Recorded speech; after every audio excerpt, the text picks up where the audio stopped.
Olá, seja muito bem-vindo ao Idem Nexus, a plataforma online de diálogo do Instituto Direito para um Estado Melhor, criada especialmente para tratar dos temas mais sensíveis nesse cenário de transição da administração pública. Mas antes de começar, vamos conhecer mais um pouquinho sobre a história do Idem. Somos uma comunidade de aprendizagem nascida em 2018 para refletir o Estado brasileiro a partir da produção qualificada de conhecimento. Buscamos ser um elo de inovação em políticas públicas através da educação e do diálogo democrático. O tema da reforma da Previdência precisa ser discutido de forma apropriada em uma era de pós-verdade. Assim, lançamos o programa Nexus, conectando mentes pensantes por um Estado melhor. Nosso objetivo é dialogar sobre pontos controversos da proposta da reforma a partir de um olhar científico, apoiado em dados de qualidade. Esperamos contribuir para esclarecer sobre os direitos e garantias constitucionais que estão em jogo. No programa de hoje, vamos começar falando sobre o abono de permanência, benefício equivalente ao valor da contribuição previdenciária do servidor, que já preencheu todos os requisitos para a aposentadoria, mas que continua trabalhando até atingir a aposentadoria compulsória aos 75 anos de idade. Para discutirmos sobre esse ponto, convidamos no programa de hoje o deputado federal pelo Distrito Federal, o professor Israel, do Partido Verde. Deputado, é um prazer tê-lo aqui conosco hoje. Eu que agradeço pelo convite. Nós estamos num momento muito importante do Congresso. É preciso que todas as pessoas se inteirem do assunto, compreendam o que está acontecendo e, especialmente, que as pessoas se posicionem, né? A gente não pode falar de uma reforma imaginada ou da reforma dos grupos de WhatsApp. Nós, dentro do Congresso Nacional, estamos diante da reforma que realmente vai acontecer. É a PEC 6 de 2019. É essa reforma que vai afetar a vida de mais de 200 milhões de brasileiros. Então, todo mundo tem que estar atento às decisões do Congresso Nacional, tem que acompanhar os seus parlamentares para entender como eles estão se posicionando e se esse posicionamento representa o brasileiro, especialmente o eleitor e o contribuinte. Então, nós estamos aí diante de mais uma das mazelas dessa proposta. Quando a gente fala desse abono, né, esse abono de permanência, é justamente para que o Estado possa economizar e para que o Estado possa incentivar um servidor que já tem experiência a permanecer no cargo até os 75 anos. E hoje a gente está abrindo uma brecha para que se rediscuta isso, para que se diminua o abono permanência. E isso vai subverter toda a lógica da criação desse abono. Então, é um dos assuntos que a gente tem tratado na Comissão Especial da Reforma da Previdência. Eu sou o único deputado do Distrito Federal nessa comissão e eu me sinto numa imensa responsabilidade porque nós sabemos que a lógica dessa reforma é a lógica de colocar a culpa do suposto déficit do sistema nos servidores. E para quem vive no Distrito Federal, essa é a questão central.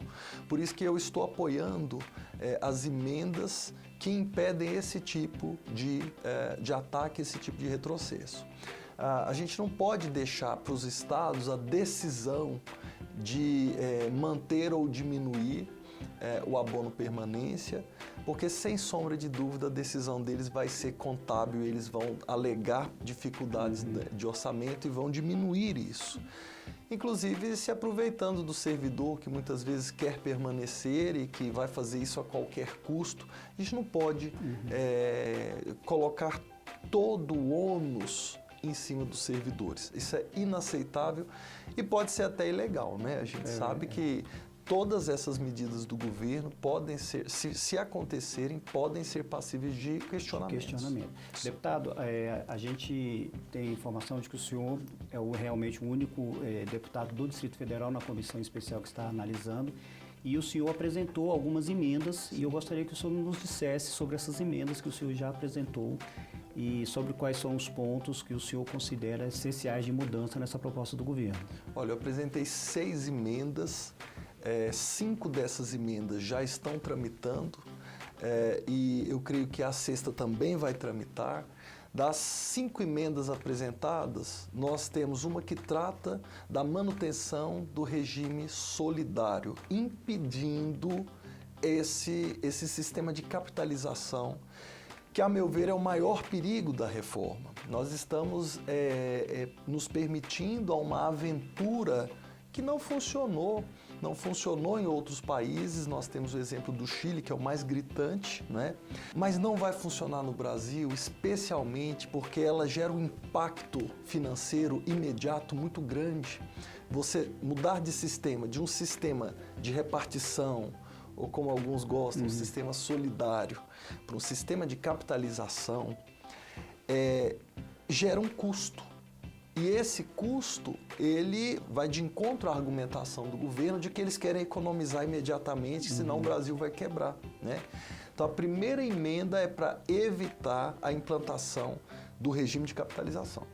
A segunda emenda é para evitar a divisão do tripé da nossa segurança social, né? Que é a saúde, é a seguridade e é a previdência. Então, nós não podemos permitir que esses 3 assuntos sejam tratados como se fossem assuntos separados. Então, a gente impede que isso aconteça. Tem outra emenda que eu acho muito importante, que é para evitar aqueles jabutis. Antigamente, a gente chamava de submarino, né? É impressionante. O governo manda uma proposta sobre um determinado assunto e, no meio da proposta, ele enfia algum artigo que não tem nada a ver com a proposta. Eu não estou julgando o mérito, mas estabelecer na reforma da Previdência que os militares da reserva possam ocupar quaisquer cargos públicos por livre nomeação não faz parte da reforma. Eu acho que a gente pode até discutir isso, eu acho que existe a possibilidade da gente entrar nesse assunto, mas não nesse momento. Não nesse momento. E não na PEC 6. A PEC 6 não trata disso, né? Então a gente fez uma emenda para retirar. Eu acho que nós vamos conseguir. Eu quero deixar claro que a gente não está fazendo um veto a esse tema, mas nós não podemos permitir jabutis ou emenda submarino, porque se você permite uma, daqui a pouco outras vão entrando e isso se torna incontrolável, né? Nós temos também, para mim, a emenda que está pegando, né? Que eu vejo que nós estamos conseguindo conscientizar o relator, o presidente e o vice-presidente da Comissão Especial da Reforma, que é a emenda que cria regras de transição. O servidor público não pode ser punido por ter assinado um contrato que ele não escreveu. E é o que está acontecendo nessa reforma, né? Eu estive com o ministro Paulo Guedes por 2 vezes, e nas 2 vezes em que ele se apresentou, ele foi muito taxativo ao dizer que a reforma é propositalmente dura com os servidores. E aí eu questionei, eu falei, mas ministro, o Estado apresentou ao cidadão um contrato previamente escrito e o cidadão apenas aderiu àquele contrato. Isso nos traz uma insegurança jurídica muito forte, porque o senhor está mudando o contrato no meio da validade desse contrato e ainda está colocando a culpa em quem apenas assinou um contrato que o Estado brasileiro ofereceu para ele assinar, né? Então, há um questionamento sobre o nível de civilidade do Brasil. Ao mesmo tempo que nós, brasileiros, temos que defender o cumprimento dos nossos contratos internacionais, dos nossos contratos de empréstimos dos fundos internacionais, do mesmo modo que a gente tem que defender o pagamento dos juros da dívida que nós contraímos e nós assinamos essa taxa de juros, né? Nós também temos que defender a civilidade de cumprir os contratos com seus próprios cidadãos. Nós não podemos tratar esse assunto com 2 pesos e 2 medidas, né? Eu costumo dizer, e muita gente sabe que eu sempre lidei muito com pessoas que vivem o sonho de fazer um concurso público, né? Sonho e uma opção de vida. O sonho é a opção, exatamente. Eu costumo dizer o seguinte, o Estado apresentou a essas pessoas uma opção. E diante dessa opção apresentada, com regras claras, pré-definidas, essas pessoas fizeram uma escolha de vida. Elas escolheram se tornar servidores públicos. E para isso abandonaram outros sonhos e outras possibilidades, né? e agora elas vão ser punidas por isso. Temos que ter regra de transição. E a emenda que nós apresentamos está ganhando força entre os parlamentares. Por isso, as pessoas precisam se mobilizar, precisam enviar, pelas redes sociais especialmente, sua opinião sobre esse assunto. A gente defende que haja uma regra de transição geral de 17% sobre o tempo que resta, segundo as regras atuais, para a aposentadoria do servidor. O que está acontecendo hoje é o seguinte, vamos pegar um caso muito emblemático que se repete para todos os servidores, mas que ficou muito grave no caso das professoras. Eu vou puxar a sardinha para o nosso lado dessa vez, porque os professores eles também estão muito engajados na luta pela defesa de alguns direitos. Uma professora, para quem falte apenas um mês para se aposentar, no momento da aprovação dessa reforma, pelo texto que o governo nos mandou, ela vai ter que trabalhar 15 anos mais esse mês que falta. Não tem regra de transição. E isso é inaceitável. A gente precisa levar em consideração que essa pessoa ocupou-se durante anos de uma função com regras pré-definidas e ela cumpriu a parte dela. Nós não estamos dizendo que os servidores não precisem dar uma contribuição para a melhoria do sistema previdenciário brasileiro. Todo mundo tem que contribuir mesmo. E a gente o sistema previdenciário ele é vivo, ele está sempre se melhorando, se aperfeiçoando. Mas essa reforma não aperfeiçoa o sistema. Essa reforma, ela rompe contratos, rompe princípios do direito. Não é? O que a gente está defendendo é o seguinte, para essa professora, para quem falta um mês para se aposentar, ela vai trabalhar um mês mais 17% desse mês. Né? Se falta um ano, por exemplo, ela vai trabalhar mais ou menos um ano, mais 2 meses. Né? Dá 17% mais ou menos. E assim por diante, porque aí é justo. Ela já viveu a vida laborativa dela toda dentro de regras muito claras e no momento em que ela já se planejou e que já está tudo pronto para ela cumprir a parte dela no contrato que o Estado propôs a ela, muda tudo. A gente não pode aceitar isso. Então, regra de transição com pedágio de 17% do tempo que falta para a aposentadoria segundo as regras atuais. Isso é justo e nós vamos defender esse texto. Agora, a boa notícia, e essa boa notícia não deve desmobilizar a sociedade, não deve desmobilizar os servidores, é que nós estamos conseguindo mostrar ao parlamento que isso é bom senso, né? Não adianta a gente aprovar uma reforma agressiva, punitiva, ideológica, se lá na frente nós vamos ter ações judiciais duras que vão questionar a constitucionalidade disso porque ferem princípios de direito. Eu não sou uma pessoa do direito, eu sou uma pessoa da ciência política. Então eu não me aprofundo no direito brasileiro e não me aprofundo na nossa legislação brasileira, mas na questão dos princípios, sim. E esse é um princípio dos contratos. O Estado brasileiro, como civilização, tem que fazer essa oferta à civilidade, não é? Então, nós defendemos isso e estamos ganhando muito apoio. O próprio presidente da Câmara se mostrou sensível a isso, o deputado Rodrigo Maia. Nós fizemos uma reunião privada com o relator, deputado Samuel, e ele nos ouviu com toda a atenção. Ele tem sido muito ponderado, muito equilibrado, muito cuidadoso, porque sabe que nas mãos dele está o destino de tantas pessoas. E eu me sinto, pelo menos, ouvido. Então, nós vamos continuar esse trabalho até que a gente consiga que essa reforma seja razoável e não seja punitiva. Inclusive, esse pedágio de 17% está previsto na proposta dos militares, exatamente. Ou seja, é só uma igualdade de tratamento. Sim, trazendo aqui para o nosso ambiente político, né, porque eu acho que assim a gente contribui muito com os espectadores que estão assistindo. No nosso ambiente político, nós pegamos a ideia do 17%, né, que é uma ideia que o próprio governo enviou sobre os militares. Agora, eu acredito que na discussão política esse número possa ser debatido. né? Mas se a gente conseguir fazer prosperar o princípio da regra de transição, nós vamos ter tido uma bela vitória, nós vamos conseguir fazer uma reforma que seja uma reforma justa, condizente com o Estado democrático de direito em que nós vivemos. Muito bom ouvir isso, deputado.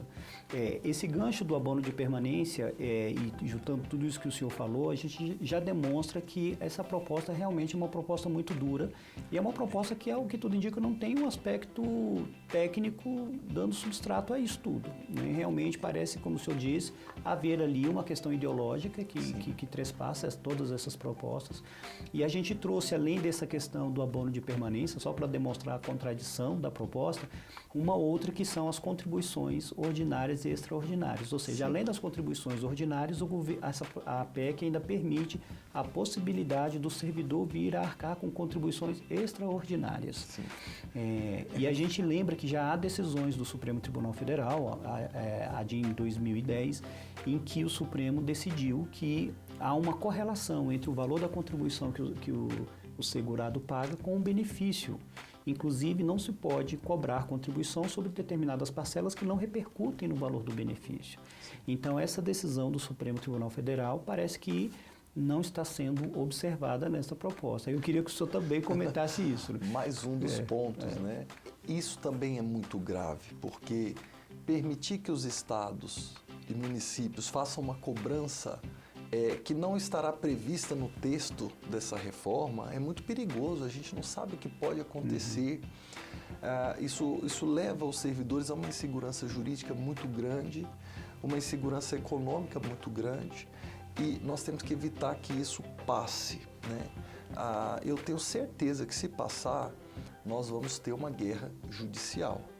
Mas o Congresso precisa aperfeiçoar o seu processo legislativo para que as leis que saiam do Congresso não sejam passíveis de ações diretas de inconstitucionalidade o tempo inteiro, né? Nós estamos tendo o debate, nós estamos alertando sobre isso, e eu acredito que, se houver bom senso, isso não vai passar. Agora, o Congresso Nacional é uma caixa de ressonância do Brasil. Nós estamos numa democracia representativa. Por mais que, às vezes, o cidadão não se sinta representado por todos os deputados, ali no Congresso você vai ver deputados que se parecem com cada grupo de cidadãos brasileiros, com cada pessoa. Muitas vezes eu ando pelo Congresso e ali eu vejo cidadãos brasileiros ali representados, né? Então, o Congresso funciona também com a pressão da sociedade, né? O Congresso funciona também ouvindo a voz das pessoas. Quem cala, consente. Então, é preciso que haja uma mobilização de todos os envolvidos, especialmente dos servidores, porque essa proposta da emenda já demonstra, reforça o caráter punitivo aos servidores públicos da reforma da Previdência, do modo como ela está posta. Que são tratados como se fossem marajás. São marajás, são culpados. É como se o Estado brasileiro não pudesse disputar com o mercado os melhores servidores. E aí, como eu leciono história, eu tenho que lembrar que a história do desenvolvimento econômico brasileiro, por razões diversas, está ligada a um protagonismo do Estado brasileiro, com todos os seus defeitos, consequências positivas e negativas. A gente não está aqui dizendo que só tem coisas positivas, mas por algum motivo, na nossa trajetória histórica, o Brasil dependeu muito da vontade do Estado para viver suas guinadas econômicas, né? E um Estado depauperado, um Estado que não tem condições de trazer os melhores para si, ele é um Estado submetido a que interesses? Interesses escusos, inconfessáveis, que nós não podemos definir, né? Então, eu preciso ter a garantia de que, para as ações mais técnicas, para as ações mais robustas do Estado, ele tenha condições de atrair os melhores profissionais. E essa reforma parte do princípio de que o servidor é um marajá, de que o servidor não trabalha e de que não merece o salário que recebe. Isso não é verdade. né? Então a gente tem combatido isso no campo político, no campo do debate, fazendo certos esclarecimentos que, quando são feitos com eficácia, convencem os deputados. Então, nós temos, é claro, que combater todo tipo de mazela do serviço público, aquelas exceções que nos envergonham e que nos envergonham também no mundo da política, a gente sabe disso, né? Mas a gente está sempre dizendo que o serviço público, quando ele é tratado com o respeito que ele deve ser tratado, ele apresenta resultados de excelência também. Deputado, eu quero agradecer mais uma vez a sua participação no nosso programa. A nossa grande preocupação dentro do Instituto Idem e dentro desse programa, o Idem Nexus, é realmente trazer a debate de forma fundamentada as grandes questões da reforma do Estado brasileiro, do aperfeiçoamento do Estado brasileiro. E tenho certeza que hoje o nosso telespectador saiu muito satisfeito com a sua participação e mais uma vez eu agradeço assim, o encaixe dentro da sua pauta para que a gente pudesse gravar esse programa. Muito obrigado, deputado. Eu que agradeço pelo convite. Hoje o programa foi a fundo nessas questões. Nos encontraremos no próximo episódio, onde vamos continuar falando sobre a reforma da Previdência. Até lá e muito obrigado.